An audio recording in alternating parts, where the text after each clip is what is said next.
इथे मी अर्धा किलो तुरीच्या शेंगा घेतलेल्या आहेत. त्याची आज आपण उसळ करणार आहोत. ह्या शेंगा आहेत त्या आपल्याला सोलून घ्यायच्या आहेत.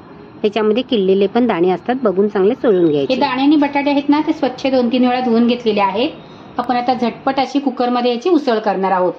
त्याच्यासाठी इथे मी कुकर गरम करायला ठेवलेला आहे. कुकर गरम झाला की 1 चमचा तेल घालायचं. तेल चांगलं गरम झालं की अर्धा चमचा जिरं, बारीक चिरलेला एक कांदा, कढीपत्ता, 1-4 पिंच हिंग मिक्स करायचं. कांदा नरम पडला की 4 पाकळ्या लसूणच्या आणि पाव इंच आलं त्याचा ठेचा घालायचा. ताजा ठेचा घालायचा म्हणजे उसळ आहे ना खूप छान होते. लसूणचा उग्र सुवास जाईपर्यंत परतून घ्यायची.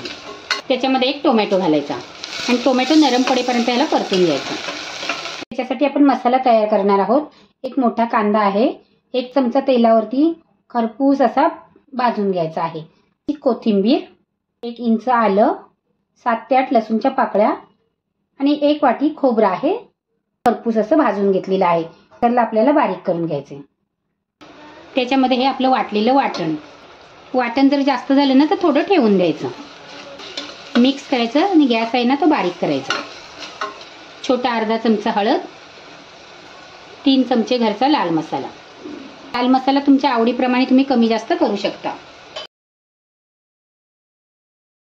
छोटा पाव चमचा जिरा पावडर, अर्धा चमचा धना पावडर, अर्धा चमचा किचन किंग मसाला. याला आपल्याला परतून घ्यायचे. तुम्हाला वाटलं आपला मसाला खूपच सुका आहे तर 2 चमचे पाणी घालायचं आणि मसाल्याला तेल सुटेपर्यंत याला परतून घ्यायचं.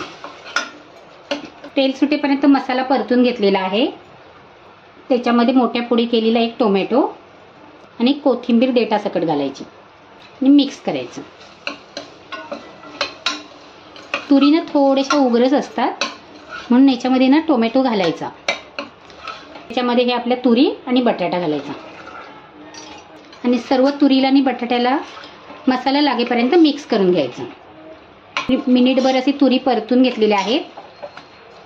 त्याच्यामध्ये 1 वाटी पाणी घालायचं, चवीप्रमाणे मीठ आणि मिक्स करायचं आणि याला चांगली एक उकळी येऊन द्यायची. जी चांगली उकळी आली ना की आपण टाकलेलं मीठ आहे ना तर सर्व पाण्याला चांगलं लागतं. तुम्हाला एकदम सुकी भाजी करायची असेल तर थोडंसं पाणी जरा कमी घालायचं आणि थोडी अशी रसरशीत करायची असेल ना तर 1 वाटी पाणी घालायचं, कारण आपण टोमॅटो वापरलेला आहे ना त्याला पण पाणी सुटणार आहे. ओल्या तुरींची उसळ ना खूप छान होते. नक्की एकदा तुम्ही करून बघा. याची आमटी पण खूप छान होते. गॅस मध्यम आचेवर करायचा. कुकरचं झाकण लावायचं आणि 3 शिट्ट्या करून घ्यायच्या. ओल्या तुरीची उसळ आहे ना ती तयार झालेली आहे.